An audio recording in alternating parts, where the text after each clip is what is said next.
And make sure as you build your portfolio, you put yourself in a position where you can impulse buy $1 million house instead of a $1,000 watch.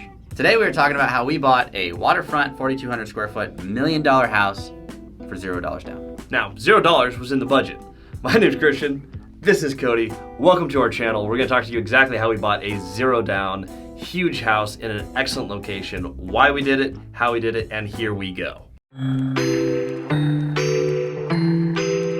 First things first, we found a house, and it was on the water, and it was not listed with seller financing. It was on Zillow, and they needed to be cashed out because they were leaving the country. Well, I do what I do, and I call them up and say hello, and I didn't let them know that I was already in the area, but I just said I was looking to get a property in this location, asked if it was available, to which they said, yes it is. It had been on the market and on Zillow for about 100 days. I had gone through my call asking them what they thought about the house, if there's anything that needed to be worked on, and at the end of the call, I asked, would you be open to holding a contract? To which they said, no. And I said, okay, well, can you ask the owner? And they said, yes. And the problem was they had a mortgage. Well, they went to the owner, and the owner really wanted to sell, so they said, we'll just pay off our mortgage and seller finance it to you. But we need $195,000 down. What's the problem with that, Christian? Well, $195,000 down is more than zero, which was the amount of money that we had at the time. So when it came to actually buying the property, what we did find out is we got a commitment from them to seller finance $705,000, which left our payment at $36.25 a month. Again, none of this is $0 down yet. No, I've noticed that. There's a trend. So how did we actually buy this $0 down? Well, we had to bring on a few other people to figure out the down payment. We had a few friends who were looking to actually participate in our neighboring property. However, when we went to raise funds for it, the first person on our $1 million raise we asked said, I will bring $1 million. Refer to our 7 figures in 7 minutes video. Yes, refer to our past video on exactly how we did that. But we had just raised for that. We had 2 investors who wanted to be part of that investor, who we'd broached the topic with, but never actually needed to use their capital. When we bought the adjacent property to the Robin Hood Village Resort, like literally it shares a lot line, there's a little river between them.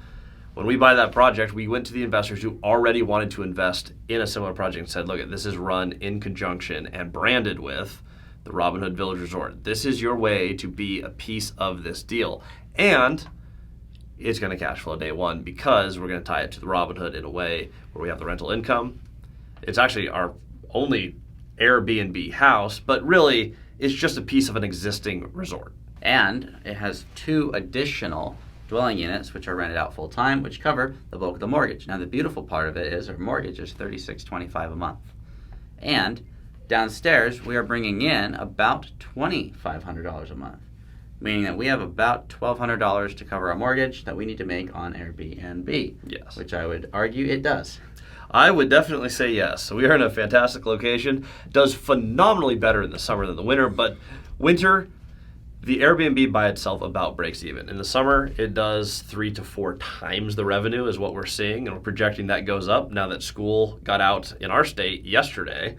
I'm imagining we have a whole lot more family vacations to do a 2,000 plus square foot unit on the water.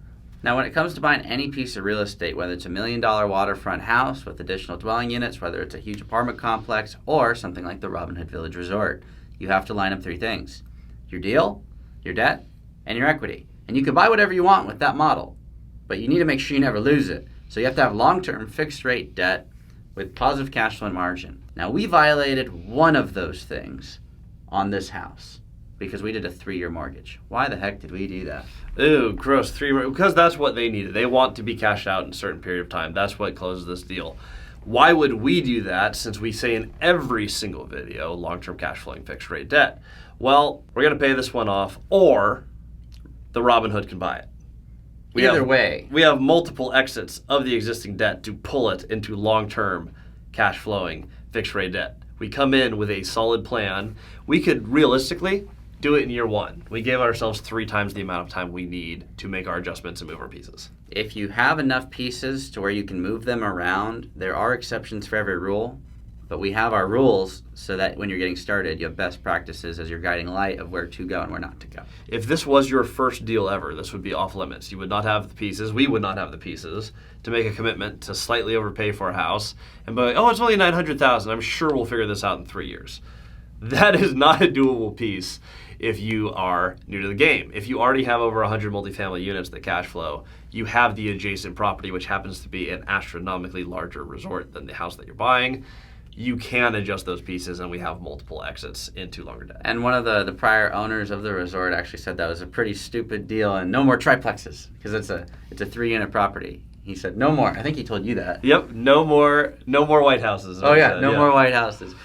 And we acknowledged that it was stupid, but we're young and it was fun. Yep. It works because we had enough to sustain it. If we did this again and again and again, it would not be a sustainable model, which does violate some of our rules because we want to make everything simple and repeatable. Could we repeat the same deal responsibly again and again and again as a business model? Absolutely not. This was more of a, hey, this is a reward for all of our hard work. It's a project that we want and we can do it. And make sure as you build your portfolio, you put yourself in a position where you can impulse buy $1 million house instead of a $1,000 watch. That is a better flex and a better long-term piece to put on your plate board. If you want to learn more tips on how to flex better with your awesome assets, forgot to mention this also comes with a giant sunken ship.